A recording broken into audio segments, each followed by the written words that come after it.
en España, ¿en qué ciudades para tener una efímera envidia? Estuve en Salamanca y en Madrid, trabajando como docente y haciendo investigación académica. Bien, y nos vas a ayudar con un tema que es justo uno de tus temas, uno de tus muchos temas, que tiene que ver con el voto, diríamos, sub-35, redes sociales y el emergente de Milei. Digamos, ¿cómo es ese voto, la composición de ese voto y esa conducta de una parte de los sub-35 en relación con Milei? Una parte mayoritaria, te diría, porque lo que pasó es que estamos enfrente de una generación muy diferente, que tiene tres características principales que explican ese comportamiento contrario a la tendencia progresista que hasta hace apenas una década atribuíamos a la juventud. Estos jóvenes de menos de 30 años, lo decíamos muchas veces, que es la mitad del país. Repetí porque estás dando títulos. Es la mitad de la población de Argentina tiene menos de 31 años. Son un cuarto del padrón electoral los jóvenes de 18. La mitad de los argentinos tienen menos de 31. Menos de 31 años. Es decir, que nacieron a fin de siglo, son los que se conocen millennials y centennials, con hábitos totalmente diferentes a los que tenemos nosotros. Y acabas de dar otro título antes, que es que ya no son naturalmente progresistas. No está asociado el progresismo con la juventud, necesariamente. Al contrario. Ese progresismo, en todo caso. La bandera de esta generación es la libertad. Un factor crucial que también explica mucho ese comportamiento del domingo es que son jóvenes los pandémicos. Claro. Esos chicos en su momento más crucial de la vida, donde todos salíamos, nos divertíamos, estuvieron confinados. Entonces, eso ha generado una reacción a todo lo que sea otro tipo de derechos que no sea la libertad. O sea, la libertad prioriza a todos los demás. Por eso cuando Lali Espósito habla de el derecho, en realidad lo que está diciendo es el derecho al aborto, los derechos reproductivos, que ya te diría que son derechos viejos para esta generación. Claro. Son reivindicaciones de nuestra generación. Para ellos ya son como algo natural. Es algo absolutamente natural. Y te diría algo secundario, porque muchos de los comportamientos de estos jóvenes son asexuales. Miren esto, vean, nos referimos a esto, y sobre esto también le preguntaron a Milei. Gana Milei, domingo, sale primero. Tuitea Lali, que tiene, vean, no sé, pueden si quieren entrar, pero 1 millón y pico de seguidores.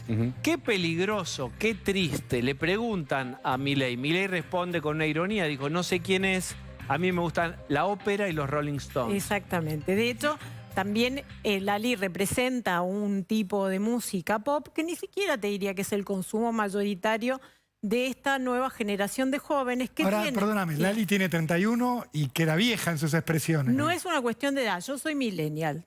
No tiene que ver con edad. Autopercibís, digamos. Uno se autopercibe. Es la autopercepción. Si vos te puedes autopercibir hombre, mujer, también te puedes autopercibir centennial, millennial.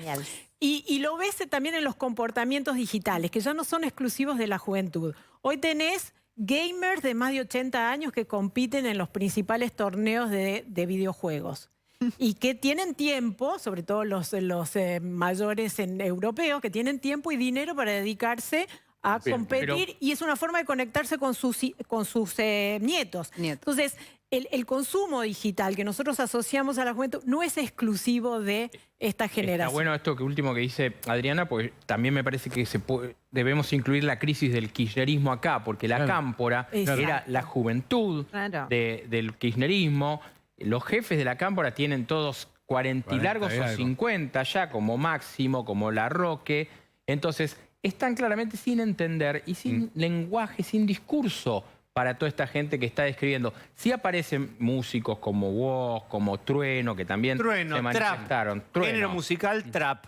Referentes del trap, vean ustedes ahora lo que dicen, porque se manifestaron. Tus derechos son lo único que tenés.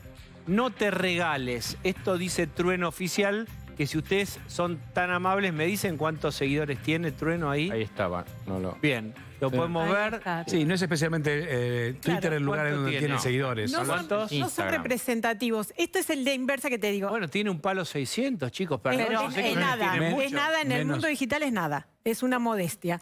Y te digo más, así como te decía que somos adultos que nos identificamos con tendencias jóvenes, estos jóvenes son adultos. Es decir, que él o Catriel, cuando baja propaganda como bajó Catriel, que también se supone que es un chico de estos que es un músico, que también tiene su canal de YouTube, como muchos de los chicos, pero cuando bajas propaganda, ya estás en contra de lo que es la tendencia de esta generación. Y un diferencial del que se habló poco, que tuvo Milei en la campaña, es que es el único que no hizo propaganda tradicional.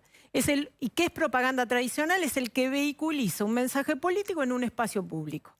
Él no tuvo afiches, casi no tuvo publicidades. Es Catriel, ahí está. En nuestro futuro, bueno, ¿en las manos de quién las vamos a dejar? Ojo, porque en el futuro vas a necesitar cosas y no vas a poder pedirlas, porque esos son derechos. Y cuando hay una necesidad, hay un derecho. Así que cuando necesites, ya va a ser muy tarde, mi amor. Bien, donde hay una necesidad y un derecho, pero ese derecho hay que pagarlo, dijo esa misma noche que ganó las PASO Milei, en una frase desafiante que si la hubiera dicho en 2015 Macri, hubiera sido pasado por las armas. Imagínense, está tocando cables ya religiosos, donde hay una necesidad de un derecho o justicia social, es una estafa, dijo Milei. Fue a fondo con la iconografía del peronismo. Fue a fondo. Sí, y ahí Catriel defiende esa frase. Claro, pero lo defiende con un discurso que es un discurso que no es propio, no es de esta generación. Toma ciertas consignas que vienen de generaciones anteriores. Y una de las identificaciones que genera en muchos de los jóvenes, pasa acá con Milei, pasa en Vox, en España pasó con los jóvenes que apoyaban a Trump o a Bolsonaro. Había muchísimos jóvenes. Hay muchos también, contrariamente a lo que se piensa, hay grupos homosexuales que apoyan estos candidatos de derecha. ¿Por qué? Porque defienden la libertad. Bueno, entonces, pero lo loco es que el progresismo se suponía que tenía como propósito básicamente la libertad. Y ahora la libertad, en la propuesta de Milei, no te la da el Estado que va a igualar derechos o te va a dar derechos si no naciste en tal o cual cuna. Pero igualar derechos no es dar libertad. El mercado te viene a dar libertad. Igualar derechos no es dar libertad. Pero chicos, no importa lo que pensamos cada uno. Lo que digo en la propuesta nueva es que el mercado te va a dar la libertad y los pibes sintieron que en la pandemia el Estado los encerraba. La Cámpora no habló nunca de libertad. La Cámpora nunca habló de libertad. Juntos por el Cambio habló mucho de meritocracia. Sí. Y este discurso va un poco más al extremo con esa misma idea. Cada uno por sí mismo. Sálvese quien pueda. Sí, sálvese quien puede. Cada uno recibirá. Bueno, yo no habló de libertad individual. Hablaba siempre de libertad colectiva como soberanía. Yo recién buscaba en el teléfono cuántos seguidores tiene Lali. Lali tiene 12 millones de seguidores en Instagram. ¿Te parece que no es contundente lo que pueda decir? Mira, te digo, es que no tiene que ver con la cantidad. ¿Por qué?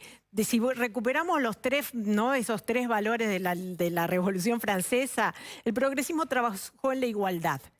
Esta nueva generación defiende la libertad y la fraternidad. La fraternidad no necesita cantidad. Vos podés tener una pequeña comunidad y ser una comunidad muy homogénea. Y tiene este factor adicional que son comunidades globales. Con lo cual, estos chicos están viendo consumos globales, comportamientos globales, conocen más que vos y yo de las limitaciones de no poder comprar un juego en línea porque no lo pueden pagar en dólares, y quieren eso que ven en otro lado, que lo están viendo y que consumen incluso prioritariamente como a si los fuéramos cubanos que ven lo que pasa fuera de la isla hay un deseo que nos implantan desde hoy, que nos dejamos implantar. Estoy ridiculizando la situación, por supuesto. No, pero referido a lo que decía Pablo de los 12 millones de seguidores de Lali, fíjate que en cualquier otro que le dicen a alguien que tiene 12 millones de seguidores te está hablando mal de vos, mira, lo llamaría, ¿no? A ver qué hacemos yo. Y Milei entiende que ponerse en contra de Lali no es un problema para él. Exactamente. Bien, y hablemos de eso entonces, a ver qué les parece.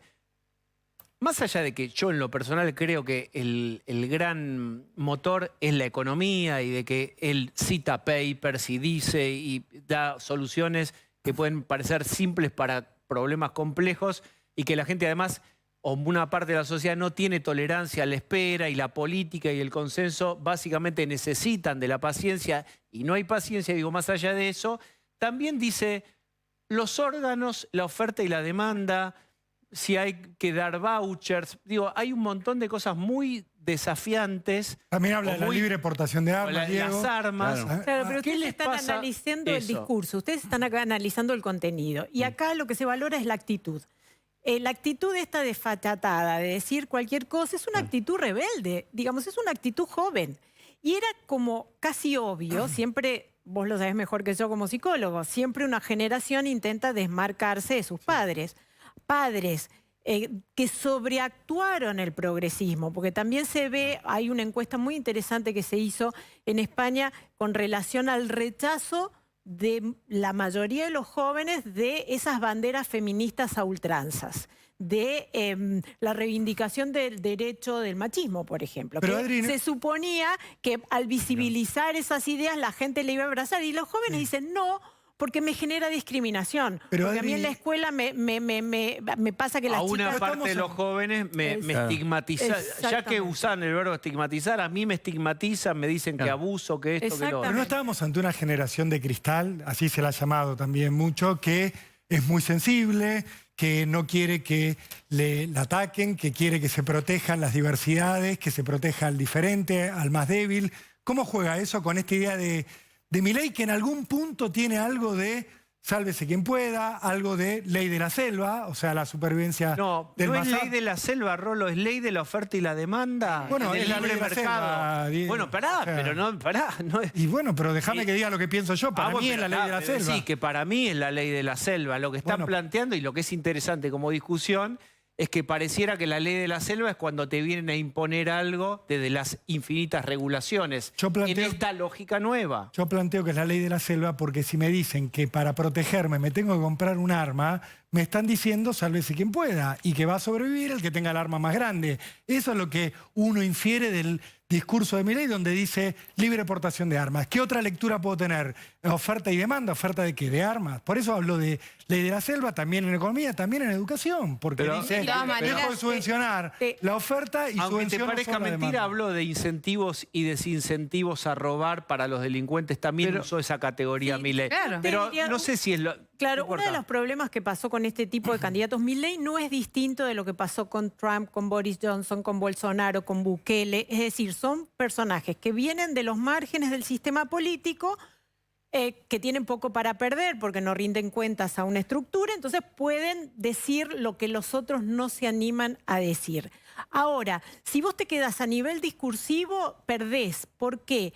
Porque pasó con Trump. Cuando la prensa decía, mira qué payaso, te encontrabas con una parte de la sociedad que decía, sí, hay que votar un payaso. Entonces cuando vos decís, hay que votar un violento, y la gente dice, sí, hay que votar un violento, entonces terminás paradójicamente siéndole funcional. Cuanto más lo ataque, más me parece más lo hace fuerte porque hay... Porque hay una cosa que nosotros tenemos que registrar, es que probablemente al que le está diciendo, le está diciendo, es una barbaridad que le plantees un arma para defenderse, sí, lo robaron siente 5 que veces. está completamente abandonado y que todos los otros candidatos que le prometen darle seguridad, ya se lo prometieron. Pero eso no me encaja con los chicos, con la nueva generación. Sí me encaja con la gente más grande. Porque no están analizando el discurso. Están analizando ¿Por qué no lo analizan?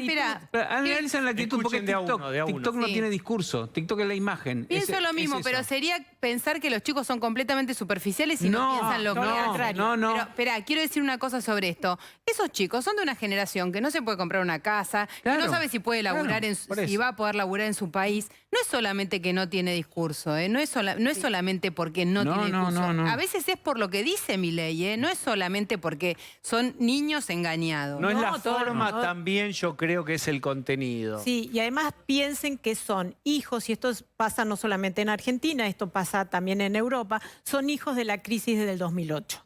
Entonces, son jóvenes que han visto a sus padres quejarse, han visto a sus padres perder parte de lo que tenían, sienten que no tienen derecho, o sea, es parte de la generación ni-ni, con lo cual, de nuevo, también se convierten en outsiders del sistema. Y yo vuelvo a que el peronismo, progresismo, no los ve, no los vio, y las claves de lectura y las respuestas fueron las históricas, que no son la que una enorme cantidad de pibes demanda ahora. Hay otra cabeza. Mira, hace poco hablaba con un filósofo español muy interesante que es Daniel Innerarity. Él es una persona progresista, pero decía, tenemos la obligación de entender a la derecha. Hasta ahora la descalificábamos, la demonizábamos, pero si no entendemos qué de ese discurso hace eco en tanta gente, vamos a dejar que siga creciendo. Bueno, pero ¿cuánto incidió eso? Porque evidentemente lo que pasó el domingo, que ninguna de las... No me atrevo a decir si Javier Milei se esperaba este resultado o no, pero ninguna de las fuerzas políticas se imaginaron realmente en este escenario tan disputado y con un Javier Milei encabezando los números. Entonces, ¿ahí qué es? Nadie está leyendo a ese electorado, nadie lo está comprendiendo, le están hablando a un electorado que capaz ya tampoco los está eligiendo. Exactamente. De hecho, yo creo que no fue mérito de Milei. No creo que tampoco lo acompañe esa misma proporción, porque las PASO al final oficiaron de esta descarga que en otros países hemos visto que era la primera vuelta. Entonces, ¿por qué te parece que no es mérito? Es de mérito del resto de las fuerzas que interpela a los partidos tradicionales. O ambas cosas. En un momento donde la gente está muy sensibilizada, siguieron haciendo publicidad y propaganda, aumentando el fastidio que te genera el evento electoral. En un momento en donde había que mantener la discreción y la modestia, armaron el aparato como siempre, hicieron elecciones internas. Falta de registro. Contribuyeron a un agotamiento que además llegó al paroxismo el domingo, donde había colas, no solamente en la ciudad de Buenos Aires, en todo el país, por ausencia de las autoridades de mesa. Tenemos una asistencia electoral bajísima para un sistema obligatorio.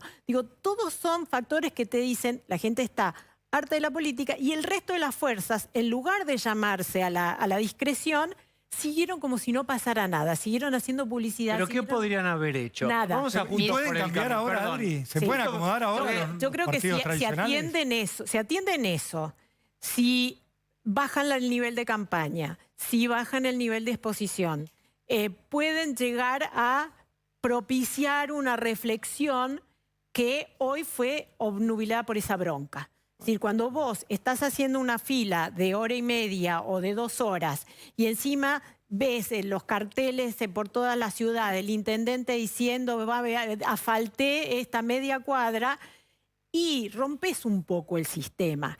Creo que ahí Argentina, sin proponérselo, generó como este embrague de las PASO que hizo que mucha de esa expresión se canalizara en una elección que no tiene, de hecho, no tiene efectos electorales. Si miramos las últimas PASOs, no hubo una correspondencia entre lo que se votó en las PASOs y después lo que sacó el candidato. Pero mucho va a tener el resultado de octubre que ver con esa reacción, con esa escucha, con ese ir con pies, con paso firme. Yo veía un candidato que ganó en la ciudad ya poniendo publicidad y agradeciendo. Y decís, no haga propaganda, porque lo que generas es ese efecto de saturación, que es un poco lo que tiene intoxicada la sociedad. Pero a la vez, los que tienen que salir a buscar, a dar vuelta al partido en el segundo tiempo, van a tener que salir a hablar, van a tener que tener un discurso propositivo, con alguna reflexión o algo, para dar vuelta justamente. ¿Cómo haces si no? Si yo tuviera que asesorar, lo que le diría es, por ejemplo, júntense en el Congreso, deroguen las PASO, muéstrenle a la sociedad que están dispuestos a hacer algo que mejore este sistema. No hagan campaña tradicional. Bien, ni la ley de alquileres modificaron y se lo estaban pidiendo. Gracias, Adri. Un placer. Gusto que estés de vuelta. Gracias. Y en este momento, ¿qué va a pasar? Y va a pasar un corte. ¿Qué tal? Dale, vamos.